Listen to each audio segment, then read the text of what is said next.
A day after anger in the streets resulted in tear gas and flash grenades, it was the mayor of Minneapolis expressing impatience with the process of justice, with the fact that Officer Derek Chauvin, believed responsible for the death of 46-year-old George Floyd, had not been charged by the Hennepin County attorney. The white police officer is seen kneeling on his neck several minutes past the point when Floyd became unresponsive, past the point where Floyd and then witnesses complained that cops were going to kill him. Relax.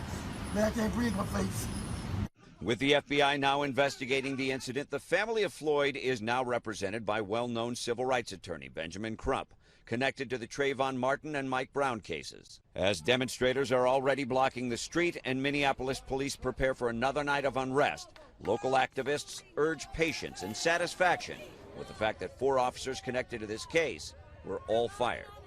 All of us here want justice. We want them found guilty. But young people have to understand that doesn't belong to the mayor or the chief. That's a long, drawn-out process that we have to go through to see if we can win the victory. Former Vice President Joe Biden called Floyd's death a reminder of an ingrained systemic cycle of injustice. President Trump expressed sorrow. Well, we're going to look at it, and we're going to get a report tomorrow when we get back. And we're going to get a very full report, but a very sad day. Accounts yesterday said Floyd died when he got to the hospital. However, a narrative from paramedics that came to light today said he had no pulse when they got him in the ambulance. There we go. There's the latest from the US. Let's catch up with Miranda Devine now. He's the columnist for the Daily Telegraph and the New York Post. Thanks for joining us again, Miranda. This death and the repercussions are so volatile at the moment. The big question really is, tomorrow in the US, do we see more protests, more riots, or can calm be restored? Hi, Chris.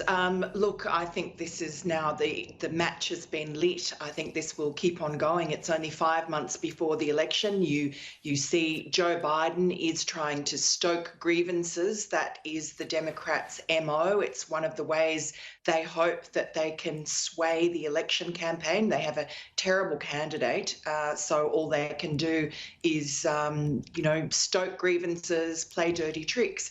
And this is a tragic story. I mean, it's the most clear cut of all of these sort of Black Lives Matters protests or incidents that I've seen that is, pretty much an open and shut case. There on camera, you saw that police officer kneeling on George Brown's neck. This was a man who was wanted for counterfeit money, not a violent act. And he was begging for the officer to get his knee off his neck so he could breathe, and the officer didn't do it and stayed on his neck for several minutes after he seems to have gone quiet. So that video has just provoked, violence not just in Minneapolis but in Los Angeles. We saw before with Michael Jordan, Trayvon Martin and various other of these incidents over the years that spawned Black Lives Matters, that these riots can go on for days and weeks. And it's tragic because it's the black neighbourhoods that are being destroyed. It's the shops, the Targets and the other stores that are being burned out and looted. And what we've seen in other cities like Chicago and Detroit is when these kind of riots happen, this kind of looting, the businesses pack up and leave, and you get left with these terrible hollowed out cities. Yeah, it is a terrible situation. As you say, America has seen a lot of this in the past, and you never want to see it unfold again. I want to come back to the politics in a moment because this is going to be incendiary during an election year. But back to the case, as you just said, this George Floyd case, the Facebook video that anybody can see online and see it in full, as you say, it seems to be an open and shut case for at least the police officers to be arrested and charged now. And while they've been dismissed, I would have thought the slowness of actually charging these police officers can only fan the sort of rioting that we've seen. Well, look, the police officer and his 3 colleagues have been fired. That was a pretty savage sort of decision. And now Donald Trump, who's expressed great, sort of sadness on Twitter for the family of George Brown, has sent the Department of Justice and the FBI in to investigate what happened. And you have a Democrat mayor. It's not as if it's going to be whitewashed. And at the moment, you've got such a volatile situation where the police officer's home is surrounded. People are, protesters are outside. They're scrawling murder and murderer on his driveway and on his garage. He likely is going to be charged with murder, but at the moment it's just mob rule. Yeah, sure, likely, and ordinarily you'd say just allow the justice process to proceed, but the evidence here is so clear and the consequences so strong, it is mind-boggling that the officer hasn't been charged already. In fact, the mayor of Minneapolis has said the same. He can't understand why why some charges at least haven't been laid. Now, onto the politics of it. This comes only days after Joe Biden made that incredibly racist stereotype comment where he said that if people don't vote Democrat, if they're not intending to vote for him, they ain't black. So we see again that race is going to play a big role in the coming months.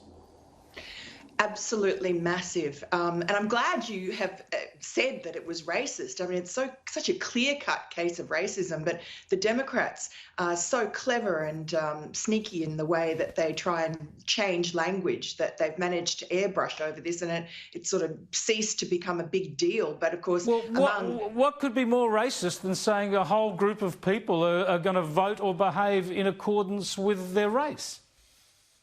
Exactly. Taking for granted, the Democrats, as they have for the last 60 years, the black vote, with very little benefit to the black community. As people like Candace Owens and others who are sort of founded this movement called Blexit, which is blacks exiting the Democrat Party. They say the Democratic Party treats them like they're slaves on the plantation, and that they have no right to leave, that they're basically indentured slaves. So what we've seen, though, really with Joe Biden is that he only won the Democratic nomination because he was saved by a very charismatic black leader in South Carolina in that primary, and he overwhelmingly won that, and basically that catapulted him to the top of the tree after really very lackluster performances in New Hampshire and Iowa, which is supposed to be very telling.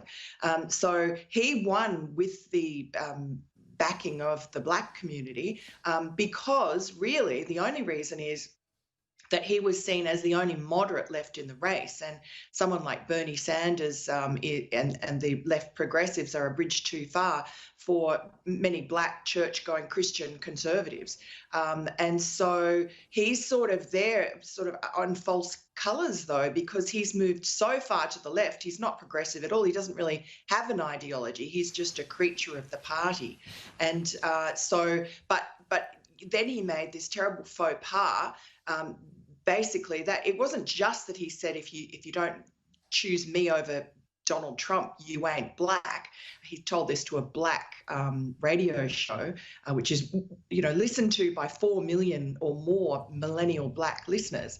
Not only did he say that, but he spent the rest of the interview just sort of shouting at the interviewer about how he had the black community in his pocket. And it was really quite an unseemly situation, and prompted a lot of black leaders in America to dispute it on both sides of the aisle, to say, you have no right, this is outrageous, how dare you take the black vote for granted? You haven't got us in your pocket, we're not your slaves. It's going to be an ugly year, and another battlefront is the one that is opened up between Twitter and the president. I referred to it at the top of the show. Let's just have a little look more at some of the way this is being reported in the US.